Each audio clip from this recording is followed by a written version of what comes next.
یہ وہ دن تھا جب ایک بہت ہی خوفناک نیچرل ڈیزاسٹر آنے والا تھا، اور اس ڈیزاسٹر کا نشانہ ایک ایسا شہر تھا جہاں کے لوگ خود کو خدا کہتے تھے۔ آئی لینڈ پہ بنا یہ شہر اور اس میں موجود انسانوں کی یہ سویلائزیشن اس دن تباہ ہونے جا رہی تھی۔ نہ صرف یہاں موجود بلڈنگز بلکہ ان کے تمام آئی لینڈز کے ساتھ ساتھ یہاں بسنے والی پوری سویلائزیشن ہی ایک ایسی تباہی کا نشانہ بن چکی تھی جس میں ان کا نام و نشان بھی مٹ گیا تھا۔ 11,000 سال پہلے اس پوری سویلائزیشن کو خطرناک سونامی نگل گیا تھا، اور وہ بھی صرف ایک ہی رات کے اندر۔ یہ کہانی ہے انسانوں کی ایسی سویلائزیشن کی جس کو آج ہم اٹلانٹس کے نام سے جانتے ہیں۔ اٹلانٹس کی یہ حیران کرنے والی اسٹوری اینشینٹ گریس کے ایک فلاسفر نے آج سے 2000 سال پہلے لکھی تھی، اور اس فلاسفر کا نام پلیٹو ہوا کرتا تھا۔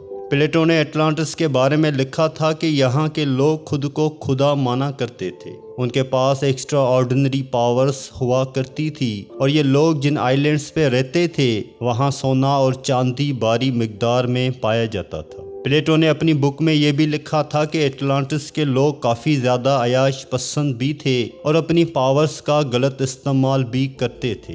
اسی وجہ سے ان پر ایک ایسا قدرتی عذاب آیا جس میں اس دنیا سے ان کا نام و نشان ہی مٹ گیا تھا۔ 2000 سال پہلے لکھی گئی اٹلانٹس کی یہ کہانی آج ایک ہسٹوریکل مسٹری بن چکی ہے، کیونکہ ہسٹری میں کئی ایسے شہر ہوا کرتے تھے جو آج سمندر کے اندر ڈوبے ہوئے ہیں۔ اسی وجہ سے کئی لوگوں کو اٹلانٹس کے بھی سمندر میں ڈوبنے پر پورا یقین ہے۔ لیکن سوال یہ ہے کہ اتنا بڑا شہر اور پوری سویلائزیشن اگر راتوں رات غائب ہوئی تو آخر گئی کہاں؟ دنیا میں وہ کون سی لوکیشن تھی جہاں اٹلانٹس کے لوگ بسا کرتے تھے؟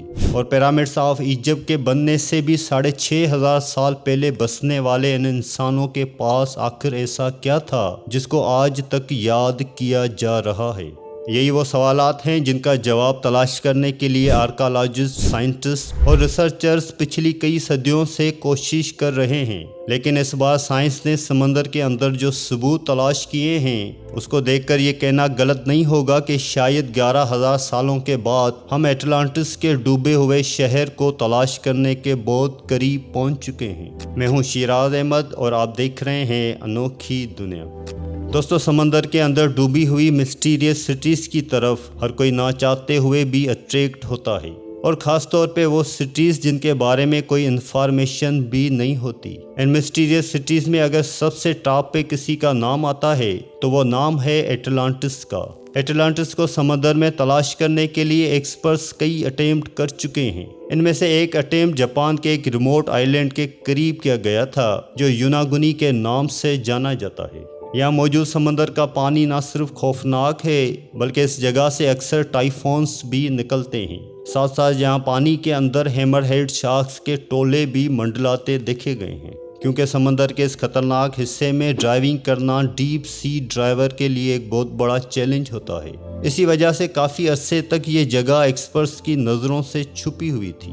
کیہاچیرو آراٹاکی وہ ڈرائیور ہے جس نے اپنی جان کی پرواہ کیے بغیر یوناگونی میں ڈرائیو کیا تھا۔ اس ڈرائیور کا کہنا تھا کہ جب میں پانی کے اندر گیا تو یہاں پانی بالکل کرسٹل کلیئر تھا، اور میں نے باٹم پر ایک عجیب و غریب اسٹرکچر بنا ہوا دیکھا۔ پہلے تو آراٹاکی نے سمجھا کہ یہ نارمل پتھر کا پہاڑ ہے، لیکن اس کا شک یقین میں تب بدل گیا جب اس نے پہاڑ نما اسٹرکچر پر سیڑھیوں جیسے اسٹیپ بنے دیکھے۔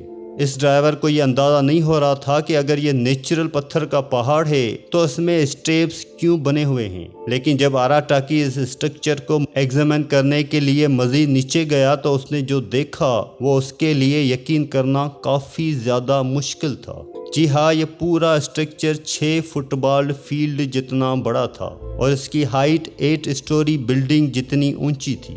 اس عجیب و غریب اسٹرکچر کے باٹم سے لے کر ٹاپ تک سیڑھیاں بنی ہوئی تھی، اور اس اسٹرکچر کی ہر سائیڈ حیرت انگیز طور پر ریگولر پیٹرن میں بنی ہوئی تھی۔ یہ سب دیکھنے کے بعد ایک بات تو طے تھی کہ ڈیپ سمندر میں بنا یہ مسٹیریس اسٹرکچر نیچرل طور پر نہیں بلکہ اس کو انسانوں نے ہی بنایا ہے۔ لیکن اصل میں یہ چیز کیا ہے؟ جب ایکسپرٹس کو اس مسٹیریس اسٹرکچر کے بارے میں معلوم پڑا تو ان کا ماننا تھا کہ صرف ڈرائیونگ کے ذریعے ہم اس اسٹرکچر کے بارے میں مزید جانکاری حاصل نہیں کر سکتے، لہذا اب وقت تھا ٹیکنالوجی استعمال کرنے کا۔